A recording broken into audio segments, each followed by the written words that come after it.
سورہ التوبہ۔ یا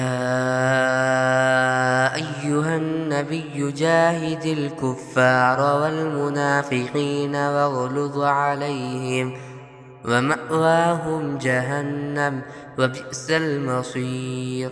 اے نبی، کافروں اور منافقوں سے جہاد کرو اور ان پر سختی کرو، ان کا ٹھکانہ جہنم ہے اور وہ بہت برا ٹھکانہ ہے۔ یحلفون باللہ ما قالوا وَلَقَدْ قَالُوا كَلِمَةَ الْكُفْرِ وَكَفَرُوا بَعْدَ إِسْلَامِهِمْ وَهَمُّوا بِمَا لَمْ يَنَالُوا وَمَا نَقَمُوا إِلَّا أَنْ أَغْنَاهُمُ اللَّهُ وَرَسُولُهُ مِنْ فَضْلِهِ فَإِنْ يَتُوبُوا يَكُ خَيْرًا لَهُمْ وَإِنْ يَتَوَلَّوْا يُعَذِّبْهُمُ اللَّهُ عَذَابًا أَلِيمًا فِي الدُّنْيَا وَالْآخِرَةِ وَمَا لَهُمْ فِي الْأَرْضِ مِنْ وَلِيٍّ وَلَا نَصِيرٍ۔ یہ لوگ اللہ کی قسمیں کھا جاتے ہیں کہ انہوں نے فلاں بات نہیں کہی، حالانکہ انہوں نے کفر کی بات کہی ہے، اور اپنے اسلام لانے کے بعد انہوں نے کفر اختیار کیا ہے۔ انہوں نے وہ کام کرنے کا ارادہ کر لیا تھا جس میں یہ کامیابی حاصل نہ کر سکے، اور انہوں نے صرف اس بات کا بدلہ دیا کہ اللہ اور اس کے رسول نے انہیں اپنے فضل سے مالدار بنا دیا ہے۔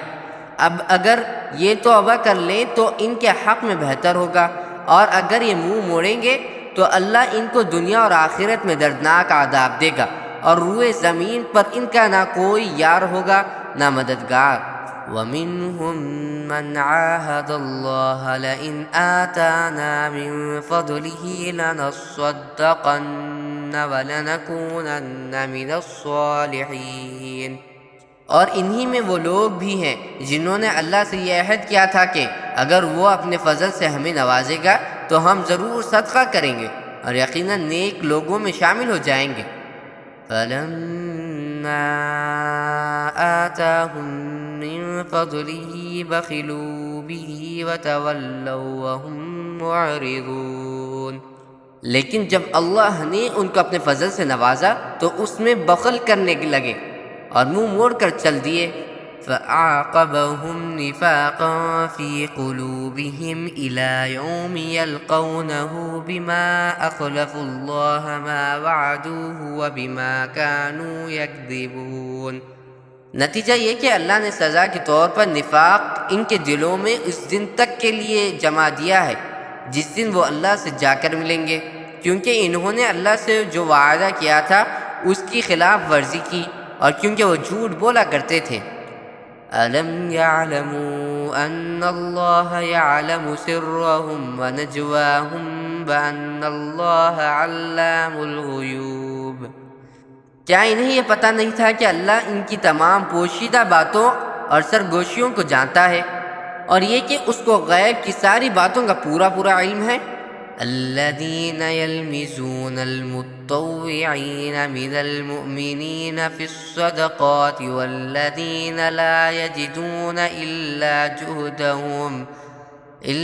جُهْدَهُمْ فَيَسْخَرُونَ مِنْهُمْ سَخِرَ اللَّهُ مِنْهُمْ وَلَهُمْ عَذَابٌ أَلِيمٌ۔ یہ منافق وہی ہیں جو خوشی سے صدقہ کرنے والے مومنوں کو بھی طعنے دیتے ہیں، اور ان لوگوں کو بھی جنہیں اپنی محنت کی آمدنی کے سوا کچھ اور میسر نہیں ہے، اس لیے وہ ان کا مذاق اڑاتے ہیں۔ اللہ ان کا مذاق اڑاتا ہے اور ان کے لیے دردناک عذاب تیار ہے۔ استغفر لهم او لا تستغفر لهم ان تستغفر لهم 70 مرة فلن يغفر الله لهم ذلك بأنهم كفروا بالله ورسوله واللہ لا يهدي القوم الفاسقین۔ اے نبی، تم ان کے لیے استغفار کرو یا نہ کرو، اگر تم ان کے لیے 70 مرتبہ استغفار کرو گے تب بھی اللہ انہیں معاف نہیں کرے گا، یہ اس لیے کہ انہوں نے اللہ اور اس کے رسول کے ساتھ کفر کا رویہ اپنایا ہے، اور اللہ نافرمان لوگوں کو ہدایت تک نہیں پہنچاتا۔